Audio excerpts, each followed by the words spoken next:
మహోన్నతుడైన దేవాది దేవుని స్తుతిస్తా ఉన్నాను. మన రక్షకుడైన యేసుక్రీస్తు శుభప్రద నామములో వాక్య భాగంలోనికి మిమ్మల్ని ప్రేమతో ఆహ్వానిస్తా ఉన్నాను. ఈ యుద్ధ వాతావరణంలో ఉన్న మనము అత్యధికంగా చేయాల్సింది ఏమిటి అనంటే ప్రార్థన ఎక్కువగా మనం చేయాలి. అత్యధికంగా చేయాల్సింది ప్రార్థన. దానియేలు భక్తుడు ప్రార్థన చేస్తా ఉన్నాడు. ప్రార్థన ప్రారంభించిన వెంటనే దానియేలు యొద్దకు వర్తమానపు దూత అయినటువంటి గబ్రియేలును పంపించాడు దేవుడు. వర్తమాన దూత అయినటువంటి గబ్రియేలును పంపించేసరికి ఆయన పంపించి 21 రోజులు అయిపోయింది. ఈయనకు జవాబు రావట్లేదు. అంటే ఆయన పంపించటం ఆలస్యమైందా, ఈయన ప్రార్థనకు జవాబు ఆలస్యమైందా అనే ప్రశ్న మధ్యలో వచ్చిందనమాట. ఏం జరిగింది అని చూస్తే చూడండి, 11వ వచనంలో చక్కటి క్లారిటీ మనకు కనపడుతుంది. అలా వస్తున్నప్పుడు ఈ అడ్డుకున్న వారు పరలోక సంబంధమైన జీవిని భూలోక సంబంధమైన జీవి అడ్డుకున్నట్లుగా రాశారు. ఈ పాయింట్ మీరు బాగా క్యాచ్ చేయడానికి చూడండి. పరలోక సంబంధమైన జైలు యొద్దకు శోషను కోటలో ఉన్న దానియేలు యొద్దకు రావాలి. అయితే దేవుని యొద్ద నుండి మానవుని యొద్దకు రావాలి ఒక వార్తను పట్టుకుని ఆ మానవుడు ఏం చేస్తున్నాడు? దేవునికి మొర్ర పెడతా ఉన్నాడు. మంచి ఒక గొప్ప యుద్ధం జరగబోతుంది అని చెప్పి ఆ యుద్ధాన్ని గూర్చి ప్రార్థన చేస్తున్నటువంటి ఆ దానియేలుకు వర్తమానం అప్పుడే పంపబడింది ప్రార్థన చేసేటప్పుడు. కానీ వచ్చేసరికి ఆలస్యమైంది. ఆ ఆలస్యానికి కారణం ఏంటో ఒక భూ సంబంధమైన పేరు చెప్పి ఇక్కడ చెప్తాను. 13వ వచనంలో చూసినట్లయితే పారసీకుల రాజ్యాధిపతి 21 దినములు నన్ను. పారసీకుల రాజ్యాధిపతి అంటే ఏంటి? పారసీకుల రాజ్యాధిపతి అంటే ఒక మానవుడు అవ్వాలి కదా, అంతేగా, ఒక మానవుడు అవ్వాలి కదా అనేటువంటి. ఇప్పుడు మనకు పారసీకుల రాజ్యాధిపతి ఎవరో చెప్తాను. అసలు దాన్ని ఎవరితో పోల్చారో మనం చెప్పుకుందాం. అసలు నా అంశం ఏంటి అంటే ఆపరేషన్ రైజింగ్ లైన్ అన్నారు కదా. ఆపరేషన్ రైజింగ్ లైన్ అది ఏమిటి, ఎక్కడి నుంచి తీసుకున్నారు, ఆ రైజింగ్ లైన్ ఏంటి అనే విషయానికి మనం వస్తాం. అక్కడికి వచ్చి ఆగుతాం అనమాట. కాబట్టి దీన్ని జాగ్రత్తగా మనం చూడాలి. అయితే ఇరాన్ దేశాన్ని మొట్టమొదటిగా ఏలాము అని పిలిచారు. దాని ఫస్ట్ నేమ్ ఏంటో చెప్పండి. పరిశుద్ధ గ్రంథంలో దాని ఫస్ట్ నేమ్ ఏంటంటే ఏలాము అన్నారు.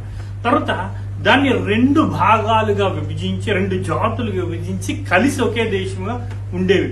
ఉత్తరాన ఉండేటువంటి ఆ ఇరాన్ దేశంలో ఉత్తరాన భాగాన్ని మాదీయులు అన్నారు. చెప్పండి, ఏమన్నారు? దానికి క్యాపిటల్ గా ఎక్బతానా అనేటువంటి ఊరు ఉండేది. ఏ పేరు చెప్పండి? పరిశుద్ధ గ్రంథంలోదే ఎక్బతానా, ఎక్కడో కాదు.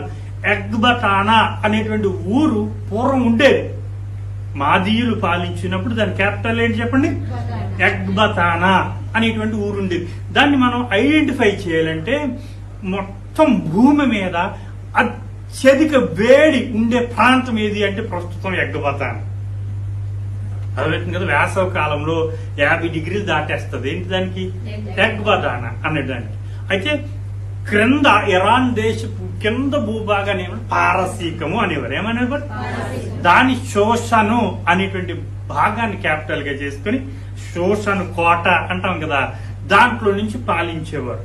దీంట్లో డామినేటెడ్ జనాంగం ఏదంటే పారసీకం. లాంగ్వేజ్ పార్సీ అంటారు. దాన్ని ఏమంటారు చెప్పండి? పార్సీ అంటారు. అయితే ప్రస్తుతం ఉన్న ఇరాన్ దేశం ఎక్కడ నుండి పాలిస్తుంది? మాదీయ భాగం ఉత్తరం నుంచా, పారసీక భాగం దక్షిణం నుంచా అని మనం క్వశ్చన్ వేసుకోవాలన్న. ప్రస్తుతం మనం లెక్కేసుకుంటే క్యాపిటల్ ఎక్కడుందంటే ఉత్తరానున్న మాదీయ భాగానికి సంబంధించిన టెహరాన్ ఉంటుంది. ఎక్కడ చెప్పండి? దాని పూర్వం ఏ భాగం అనుకున్నాం? మాదీయ అన్నారు. ఏమన్నారు చెప్పండి? అయితే భాష దక్షిణానున్న పారసీకి భాష పెట్టుకున్నారు.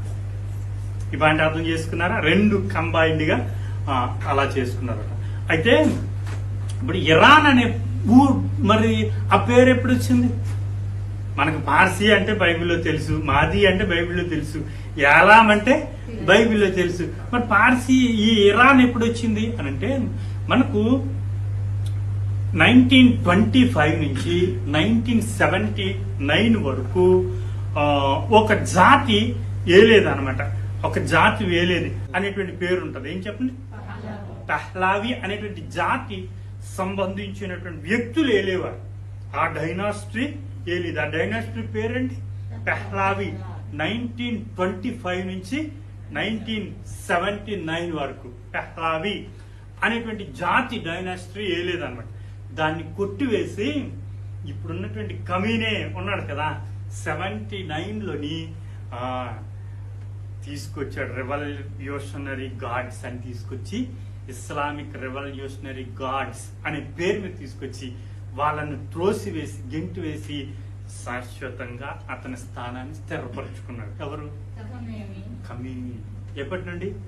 1979 నుంచి. అంతకుముందు పెహ్లావి అనేటువంటి డైనాసిటీ ఏలేదు. 1925 నుంచి 1970. అయితే 1935లో ఈ మాట గుర్తొచ్చుకున్నా, 1935లో పార్సీ అనేటువంటి పేరు నుండి ఇరాన్ అనే పేరు వాళ్ళు తీసుకొచ్చారు. ఎప్పుడు చెప్పండి?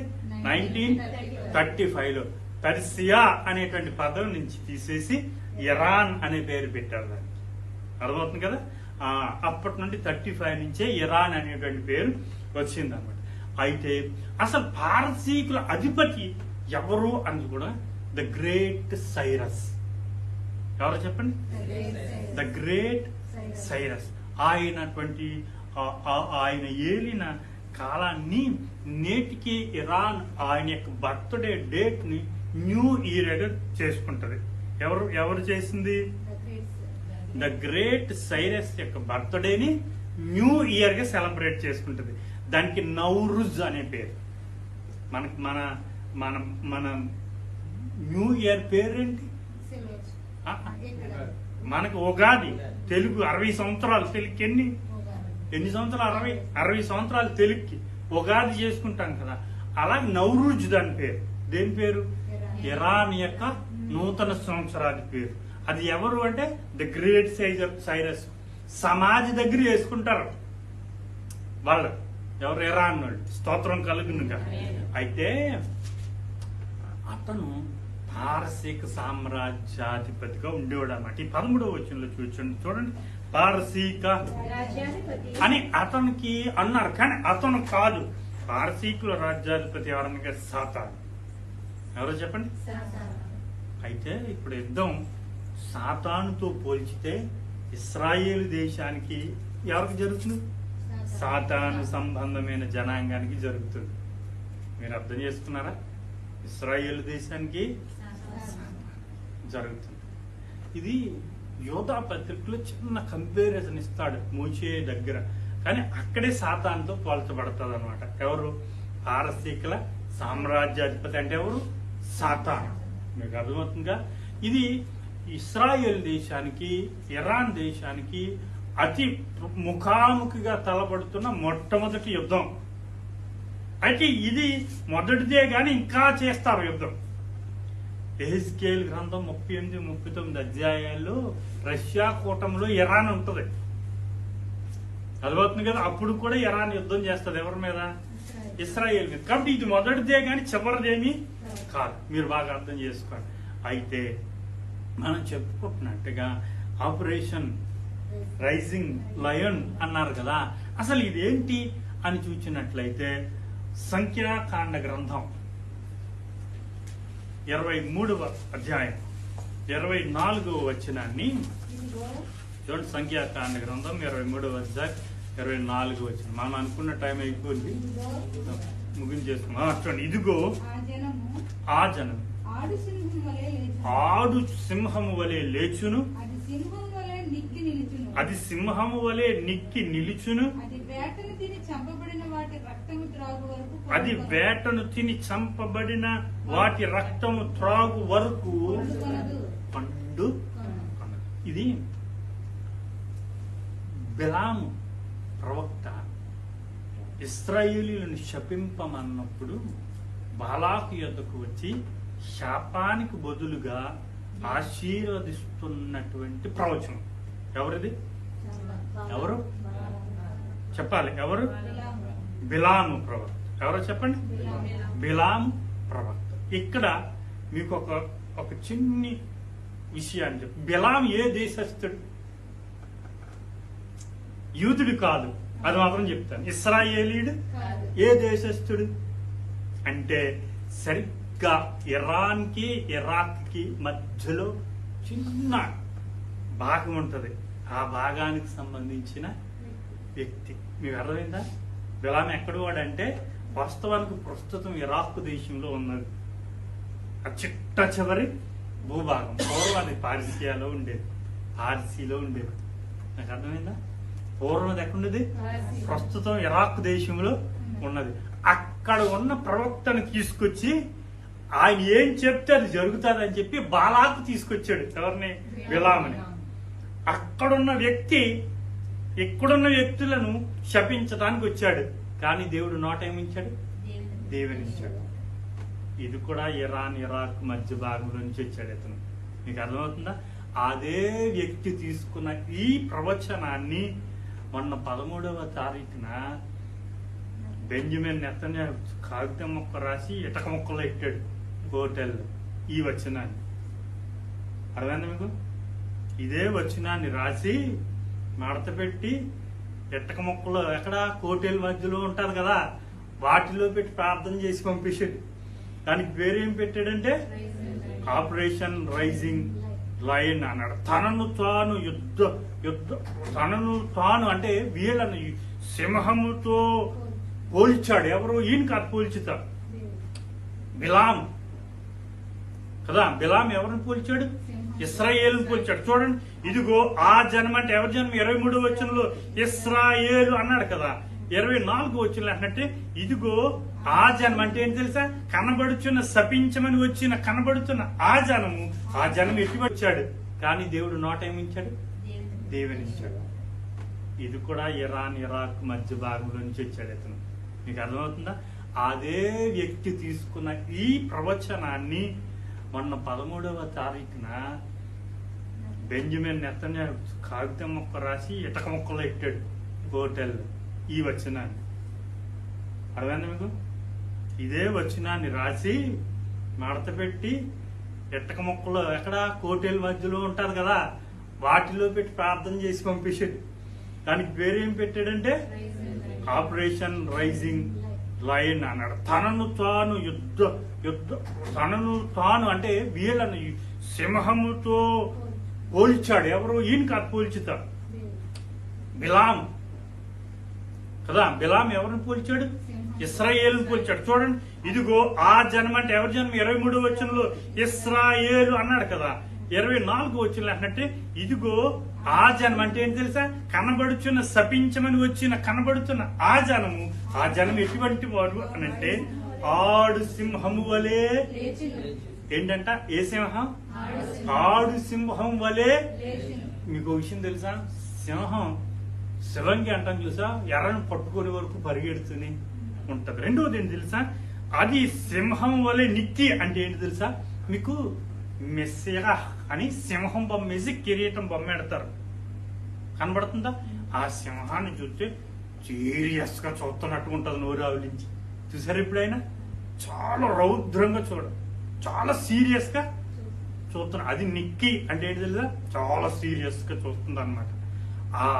ఆ యాక్షన్ ఉంటదే సింహం, చాలా టెర్రబుల్ గా ఉంటది. అది ఇక్కడ అది సింహం వలె నిక్కి అంటే సింహము కోపంతో ఎదురు నిక్కి చూస్తున్నప్పుడు ఎదుటనున్న జంతువు చూచి భయంతో వణుకుతూ పారిపోద్దే. ఇశ్రాయేలీలను అలా పోల్చుతున్నాడు. దాని అంక డైరెక్ట్ గా చూడలేవు నువ్వు. అది సీరియస్ అయితే. అది గనక ఎర్రను చూచిందంటే తరిమి పట్టుకుని చంపి రక్తాన్ని తాగే వరకు ఆ పండు నిద్రపోదో. అటువంటి జనమేళ అన్నాడు. ఎవరో మీకు ఒక విషయాన్ని చెప్పి నేను ముగిస్తాను. ఇరాన్ దేశం ఏం చేసింది అంటే, ఇది ఇరాన్ దేశం ఏం చేసింది అంటే ద యాక్సిస్ ఆఫ్ రెసిస్టెన్స్ అనే పేరు మీద చాలా కాలం నుంచి ఒక యూనియన్ ఏర్పరిచింది. దాని పేరేంటి చెప్పండి? The axis of resistance. Okay, ఒక యూనియన్ ఏర్పరిచింది. ఆ యూనియన్నే ఇస్రాయేలుని చిరాకు రప్పిస్తుంది. మీకు అర్థమవుతుందా? అంటే ఏంటో తెలుసా, 5-6 దేశాలని పోగు చేసుకుంది. ఏంటి? లెబనాన్ దేశం, ఆ గాజాలో ఉన్నటువంటి హమాస్, ఆ హౌతీ కూడా ఉన్నాడు కదా, ఆ హౌతీ, సిరియాలో ఒకటి, ఈ ఇరాన్, ఇవన్నీ ఒక 6 దేశాలు కలిపి ద యాక్సిస్ ఆఫ్ రెసిస్టెన్స్ అని పేరు పెట్టి ఇరాన్ నాయకత్వం వహించి వాళ్ళందరికీ యుద్ధ సామాను అదే పని మీద ఉంది. దేని సార్ యుద్ధ సామాను? అదిగో అది ఏలంత లేదు. ఏంటది? అది ఏలంత లేదు. అది మనం అందరం కలిసి ఒక్కసారి ఉఫ్ అన్నామంటే అది ఎగిరిపోతుంది. వీళ్ళ ఉద్దేశం అదంటేది ఇస్రాయిల్. అందరం కలిసి 4 పక్కల నుంచి ఊదామంటే చిన్న కాగితం మొక్క ఎగిరిపోయినట్టుగా ఎగిరిపోద్ది. ఇదిగో అని ఈ రెసిస్టెన్స్ అంటున్నాడే, యాక్సిస్ ఆఫ్ రెసిస్టెన్స్, ఇదే పన్నాడు ఎవడు? అదే చిరాకు రప్పించింది. దానికి ఆ యూనియన్ పేరు మర్చిపోకూడదు, ద యాక్సిస్ ఆఫ్ రెసిస్టెన్స్ మర్చిపోవద్దు. ఓకే, అలా చేస్తున్నాను అనమాట. అందుకనే అన్నీ అయిపోయిన తర్వాత ఈ వచనాన్ని తీసుకుని ఇప్పుడు అసలైన హిస్టరీకి వస్తున్నాను. 1979 ముందు ఎవరు పాలించారని చెప్పాను? పెహ్లావి అనేటువంటి వంశం. ఏ వంశం చెప్పండి? పెహ్లావి అనే వంశం. వాళ్ళు ఇప్పుడున్న జెండా ఉందా, ఇరాన్ జెండా, అది ఉండేది కాదు. అదే 3 రంగులుండి ఆ జెండాకి ఏముండేది అంటే ఉదయించు సూర్యుడు. ఆ జెండాకి మధ్యలో ఏముంటుంది? ఎదర సింహం. మీకు అర్థమైందా? ఉదయించు సూర్యుడు, సింహ. ఆ సూర్యుడు ముందు ఏమున్నది? సింహం. అది జెండా. మొన్న ఆ పెహ్లావి వంశానికి చెందినవాడు వచ్చి కలిశాడు. ఎవరిని? కాదు, మన బీబీని. పెహ్లావి వంశానికి చెందినవాడు వచ్చి కలిసి ఏమైనా సరే దాన్ని లేపాయి, మళ్ళీ మా వంశం రావాలని మాట్లాడుకున్నారు. ఆ మీటింగ్ కూడా ఫోటోలు వీడియోలు ఉన్నాయి తెలుసా. అప్పుడు ఆ పేరు ఆ ముందుండే జెండా ఉందా? ఏ జెండా? సూర్యుడు, సింహం. ఇప్పుడు ఈయన ఏం చేశాడంటే ఈ వచనం ఈయన తీసుకుని మళ్ళీ ఆ ఉదయించు సూర్యుడు అంటే పాత పెహ్లావి వంశం ఉందా, వాళ్ళకి తిరిగి ఇరాన్ అప్పగించాలి అని చెప్పి ఆ పేరు మీద పట్టుకొచ్చి రైజింగ్ లైన్ అన్నాడు. రైజింగ్ అంటే ఏది? సూర్యుడు. లైన్ ఏముంది? మేము తిరిగి పాత పెహ్లావి వంశానికి ఈయన్ని లేపేసి అలా వంశాన్ని అక్కడ మాకు దోస్తాడు. మీకు అర్థమైందా? రైజింగ్ లైన్ అంటే అర్థమైందా? రైజింగ్ లైన్ అంటే ఇస్రాయేల్ కాదు. రైజింగ్ లైన్ అంటే 1925 నుంచి 79 వరకు ఉన్నటువంటి పెహ్లావి రీజన్ అంటే రాజ్యం. మీకు అర్థమైంది కదా? వాళ్ళకి అప్పగించడం, తిరిగి ఆ రైజింగ్ లైన్ కి ఈ సింహం అప్పగిస్తారు. అది ఏది? ఇరాన్ ఉన్నటువంటి the operation of rising lion అంటే అర్థం ఏంటంటే తిరిగి దానికి అప్పగిస్తాం. అది రైజింగ్ లైన్ అని అర్థం అనమాట. చూద్దాం, వాక్యం చూసుకొని ముగించేసుకుందాం. మహాగణుడును మహోన్నతుడైన దేవాది దేవుడిని స్తుతిస్తూ ఎక్కడున్నాం మనం? సంఖ్యాకాండ గ్రంథం. ఇక్కడ 1-2 మాటలు చెప్పుకొని ముగించేసుకుందాం, టైం అయిపోయింది. నేను ఇక్కడ మన బాలాకు ఉన్నాడే, బాలాకు ఇశ్రాయేలు జాతిని శపించమంటే 4 విషయాలను ఇశ్రాయేలును గుర్చి చెప్పాడు. ఎన్ని విషయాలు చెప్పండి? ఆ 4 విషయాలు అంటే జ్ఞాపకం చేసుకుని ముగించేసుకుని అందరూ అంటారు యాకోబుని చూసి అడా మసగాడు అంటారు. ఎవరిని చూసి? యాకోబు. మీకు విషయం తెలిసిన పాపమమ్మ, ఆయన మోసగాడని పేరు వచ్చింది కానీ ఆయన 7 సార్లు మోసపోయాడు. మీకు ఆ విషయం తెలుసా? ఆయన పేరు మోసగాడని పేరు పెట్టేశారు. ఆయన అప్పుడు ఎవరిని మోసం చేయలేదు. ఎవరు? బలవంతంగా మోసం చేయించారు అతని ద్వారా. రెండవది ఏంటి తెలుసా? ఆయన 7 సార్లు మోసం పోయాడు. ఎన్నిసార్లు? నేను ఇప్పుడు లిస్ట్ చెప్పట్లేదు. ఆయనను గూర్చి మోసం చేయలేదు అంటానికి ఒక బలమైన కారణం చెప్తున్నాను. చూడండి, మొట్టమొదటి 21 వచ్చిన మొదటి లైన్ చదవండి. మోసగాడైతే దోషం ఉంటుందా? మీరు చెప్పండి. మోసగాడైతే దోషం ఉంటుందా? యాకోబులో ఏ దోషమును ఆయన మోసగాడు కాదు. దోషం అంటూ లేదు ఎవరిలో, ఎవ్వరిని అన్యాయం చేయలేదు ఎవరిలో, యాకోబు. రెండవది ఏంటో తెలుసా, కింద లైన్ చూడండి, ఇశ్రాయేలీలో ఏ వంకరతనము, ఎవరి గురించి ఆయన మాట్లాడుతున్నాడు, ఆడ వంకరుడ్రా బాబు, ఆడ జోలికి వెళ్ళొద్దంటారు. గుర్తుందా పరిశుద్ధ గ్రంథంలో వంకరతనం లేని వ్యక్తి ఎవరంటే యాకోబు, ఇశ్రాయేలు. అతనిలో ఏ వంకర లేదు, ఏ అపవిత్రత లేదు, ఎవ్వరిని చెడపలేదు. ఎవరిలో లేదు ఏ వంకర, మొట్టమొదటిది యాకోబులో ఏమి లేదంటే ఏ దోషము లేదు. రెండవది ఏ వంకర లేదు. 22 చివరి భాగం గుర్రుపోతూ, అది కూడా అక్కడ దాని కింద 23 వచ్చిన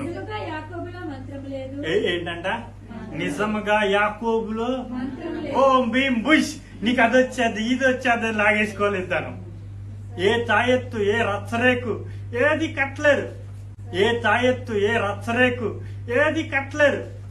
యాకోబు దగ్గర యంత్రము తంత్రము మంత్రము కుతంత్రం ఏమీ లేదు.